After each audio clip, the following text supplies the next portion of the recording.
Hey guys, I'm Dov, and today I'm back with more Total War Warhammer 2 online action. Today we're back with the Empire, going to be taking a look at a community cast from our good friend Kark. He's going to be up against the Lizardmen here, and he's got pretty heavy build, so let's go ahead and have a look. 4 units of Pistoliers, which I am a huge fan of. These guys got a little bit of a buff in the last patch. They're actually a pretty solid all-around unit of cavalry, in particular very good missile damage. Not the best AP values, but 2 AP per shot with 2 shots per volley means they can put out a pretty decent amount of missile fire that will hurt even armored units. But yeah, it gives you a nice fast cap option for the Empire. You guys are going to be seeing a lot more of these guys, I think, in this patch. I already have been. I've been using them for a while, but certainly it seems that more people are catching on. And in terms of the rest of the build here, we've got some great swords in the front line, 3 great cannons, one of which is the Hammer of Witches, Boris Todbringer on a Griffin, going to be leading the way. We've also got a Bright Wizard here, and yeah, some Spearmen as well. Pretty straightforward. For the Lizardmen, they are led by a High Slon here, who is in a dangerous situation out in the open field with all the cannons here. We've got plenty of Skink cohort in the front line, a heavy Skink line backed up by Croc scores. Nice and thematic there. We've got some Saurus warriors to the flanks with 2 Skink chiefs for that cheap cold-blooded, and a Stegadon with some Cold One Spear Riders as well. You can see the Cold One Spear Riders had been getting harassed by those Pistoliers, took some good damage, but the Slon getting focused by all 3 cannons already going down here, and this was definitely a mistake to bring this guy forward. I would have kept him hidden in the woods right here so that the cannons couldn't see him. If Boris tries to fly over and scout him out, he can throw down Tempest to pin him in place and stop him up. But the Fireball, the Pistoliers also coming in here with some supporting fire, so yeah, these guys are going to finish the Slon off quite nicely here with their pistols. He's going to beam back up into the sky. At least I think he is. He's just about gone. Yep, there he goes. So he disappears, and the Pistoliers, mission accomplished. The cannons are going to start to focus on various targets. Stegadon's a good target. The front line, though, not going great for the Empire. You can see the Croc scores and the Skinks have been engaged. The Great Swords will beat back the Skinks, but Croc scores, I believe, got a little bit of a buff in the last patch as well. They are going to do quite well at taking down Great Swords here. A nice counter pick. Great Swords do very well against Saurus warriors, so they're relatively common here.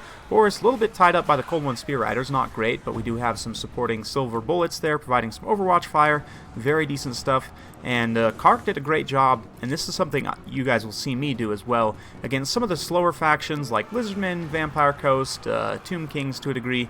If you spread your cannons out like this, it's hard for them to compromise multiple cannons at the same time, and you can get this really nice crossfire where even though these 2 are tied up, this cannon on the far side is still getting effective fire here. The Pistoliers also in a supporting position, just continuing to pour fire into the flanks and rear of different units here. Doing an excellent job. One of the other units of Pistoliers kiting around the Stegadon. Definitely a mistake by the Lizardman player. This Stegadon needs to be supporting, this main kind of pitched engagement over here. The front line for the Empire is completely gone at this point. So despite the loss of the Slon, Lizardman player is still holding out very well here. Able to stay steady, and with the leadership of those Skink Chiefs, who are getting blasted by fireballs perpetually. They're still holding out. The cannons have mostly been shut down. Looks like the Hammer of Witches crew has actually been secured slightly there. This Skink cohort did get back to the other great cannon, unfortunately, but looks like this cannon crew is going to get chased off. Pistoliers still online, though. Boris is as well, just diving various targets and keeping kind of this pocket around the Hammer of Witches secure as much as possible.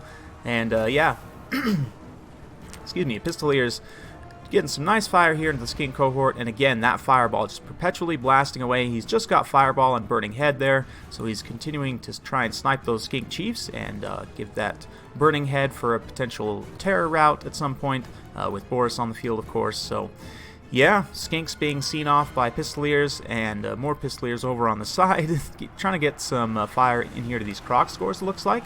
Got some Spearmen and Swordsmen fighting out here, and Boris dives in to try and support. These Spearmen are a little bit of a desperate situation here, but yeah, should be able to get some support. Pistoliers up on the hill firing away. Man, that's a cool shot, them like standing by the guns there. The abandoned guns, I should say. But yeah, another fireball blasting that skink chief there, and you can see the pistoliers that had been, operating in this backline area are coming to the fight now, as is the Stegadon. The Lizardmen player finally realizing that it's useless chasing around pistoliers with the Stegadon. This Stegadon did soak a lot of ammunition, but considering how much armor it has, that's a pretty impressive amount of damage for just pistoliers. You can see them firing into these croc scores here, and the pistoliers at this point being used to very good effect over here to get a massive terror route, provide that rear charge penalty, and the mobility in the late game against the Lizardmen is very, very key, because again, they're one of the slower factions in the game, not quite as slow as like Dwarfs or Vampire Coast, but certainly they are one of the slower factions, and so having those fast attack units like pistoliers definitely can help, even if they're not the best in melee, which certainly pistoliers are slightly better in melee. They, just having that utility of being able to run around, provide that rear charge penalty, and, get fire from the flanks and rear of a unit. Very, very effective stuff. So Boris diving the Stegadon here, of course, he's the main source of armor piercing left for the Empire, since the cannons have pretty much all been shut down now. Unfortunately, the Hammer of Witches was not able to be saved there. It looks like the cannon crew did get taken out at some point, but nonetheless, Pistoliers still online. They've used up most of their ammo, but still relatively healthy as well, providing some nice rear charge penalties again. Still quite close though, despite what the balance of power may say. Boris is still relatively healthy, the Bright Wizard is still relatively healthy, and Kark's doing a great job focusing down the leadership units of the Lizardmen, because it's going to be pretty hard to take down this Stegadon, especially if it has support of like this healthy group of Saurus, for example, almost completely untouched. It's going to be potentially pretty rough, so taking out those heroes, which do provide that encourage aura and help stabilize leadership after a Lord's gone, definitely a good choice, certainly. Looks like the Silver Bullets did manage to come back online, but getting mobbed by Skinks, no big surprise there. More rallying Lizardmen units, and yeah, these Pistoliers loosing some volleys. More Pistoliers charging rallying units over here. Quick hit and run. No need to stay engaged for too long. Just take advantage of that charge bonus and get out, and those units, in fact, just shatter, so pretty good stuff there. Boris, though, not faring super great against the Stegadon, despite everything. He's getting close to his healing cap, and if he starts to lose his leadership, that's going to be rough for the Empire. You can see the balance power is swinging pretty wildly at this point. Was just barely like dead even. Now slightly in favor of the Empire, but still very close battle at this point. There's a lot of Lizardmen left on the field. This Stegadon's terror is going to be a big issue, just like Boris's terror is potentially going to be a big issue for the Lizardmen. So we'll have to wait and see. Pistolier's doing a great job using their mobility to kind of chase off, and this is ultimately what's going to potentially win the advantage of the Empire here, although it's going to be tough. This Stegadon's an absolute meatbag, and without supporting elements, Boris won't be able to take it down on his own. He just doesn't have that kind of stopping power, so we'll see. Pistoliers are rallying all across the board. They're coming back, which is, of course, super important. And because Kark has a really nice full surround here, if he plays his cards right, he could potentially get a really nice terror route here, get rid of all the supporting elements, isolate the Stegadon, and then take it out from there. We'll see. One Pistolier charges in to kind of bait things. You can see they try and disengage, but just immediately get terrified there. That does kind of isolate the Lizardmen into two pockets here. Boris then comes down and terrifies away some Croxigors, and these Saurus also get terrified, which means they'll get chased down by state troops. Here comes a Burning Head, going to roast through some Pistoliers, but also roasting some Skinks as well. Boris comes over again to drop a Terror Bomb, and that is going to rout off all of the supporting units for the Lizardmen here, swinging the balance of power wildly. So that pretty much right there, that move was the clincher. And yeah, Pistoliers with a little bit of ammo left, firing into the back of the Stegadon, providing a little bit of a leadership debuff, if hardly any damage at all. Boris is really going to be the one to do the damage here, but he definitely wants to try and get up and around and maybe do a rear charge or something. That being said, again, the Empire units themselves are still having some issues with terror, so as the Lizardmen start to rally a little bit here, could potentially come back. The balance power has swung back slightly, but at this point, the leadership issues are definitely becoming pretty real for the Lizardmen. You can see the Saurus getting routed off there, these Croc scores with only 5 models just barely hanging on. Stegadon's still relatively happy at this point, but that nice side charge there from Boris, going to be able to do some good damage there. And at this point, a lot of the Lizardmen supporting units are going to be actually shattering, which means they won't come back, leaving the Empire player here free to isolate and take down this Stegadon. So yeah, very fun stuff, super awesome replay. Big thanks to Kark for submitting that one. Yeah, Empire definitely in a really good place right now. Unfortunately, same can't be said for the Lizardmen. Although certainly in the hands of a competent player, they can be very, very powerful. I think there were a few picks in this particular build that were a little bit odd. I definitely agree with a lot of the sort of the ideas behind it, but I think the Stegodon, for one, I mean, it did last until this late game, almost brought things back, but you know, you can get a cheaper source of terror, and the Stegodon, the ranged Stegodon, is just most big dinos in general. In fact, are going to get focused down by Empire missiles, just like the Slon was, which is why I tend to favor like the infantry lords, like Krokgar on foot, Saurus Old Blood on foot in this particular matchup.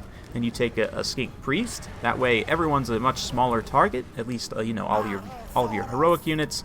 Maybe you take a Rev Crystal just because you need that healing, but at this point, actually, a lot of the Empire supporting troops are gone, but the balance power is still very heavily in their favor at this point just because the Stegodon's so low.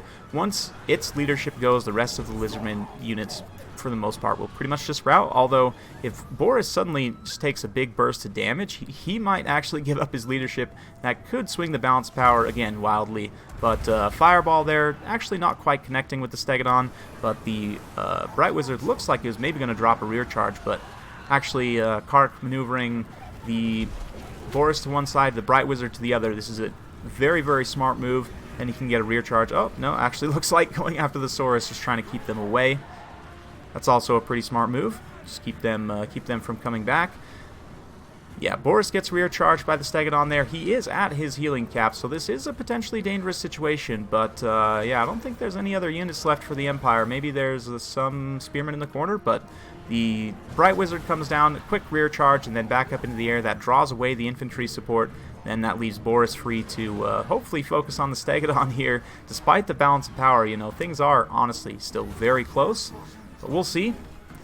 Bright Wizard, again, providing that rear charge and attacking this Stegodon from multiple directions. If they can break its leadership, the Empire will be able to take it here. And I believe it's wavering at this point. The Skinks got terrified. Saurus is still online, and Boris only has 800 HP at this point, but the Saurus warriors actually get terrified, and the Stegodon routs, and holy cow, how about that game, huh? Super close. Again, huge thanks to Kark for submitting that one. Wow, I really thought that was maybe going to just swing all the way back there in the end, but Stegodon just unfortunately not able to hold its leadership together. You know, I was kind of bagging on that thing. It did manage to get some decent kills, but again, just the big dinos, a bit of a liability, I find, against the Empire. Had Spudhouse played his cards a little bit differently, he might have been able to pull out the win if he had just kept his Slon hidden in the woods there. You know, again, if Boris tries to fly over and scout it out, you just throw a Tempest on him and he'll probably run away. But you just wait until your front line, the Skink Chiefs can support the front line leadership for the time being, we saw, evidently. So, you know, let them support the front line as the front line starts to move forward, and then once you get on top of those cannons and compromise them, that's when you bring the Slon forward, you know, reveal your ace in the hole, as it were, and then you can start to, you know, use his spells and everything like that. That way he just doesn't get focused down by the massive Daka of 3 units of great cannons, which is just a lot to deal with, certainly. Pistoliers, 93 kills on Pistoliers, actually quite excellent. These guys providing their battlefield role and, you know, doing it very well in this particular replay. Greatswords kind of got mashed on a little bit by Kroxigors. 110 kills on these guys, 61 here, some XP chevrons going around there. 109 kills on Saurus and 98 on these guys working the flanks against the Empire Spearmen there. Very good stuff. Boris himself definitely carrying a heavy load, 74 kills, and definitely carrying that late game against the Stegodon there. So, very fun replay. Hope you guys enjoyed watching. If you do like this sort of content, be sure to like, subscribe, hit that bell notification button so every time I upload a new video, you'll be notified. Thanks again for watching. We'll see you next time.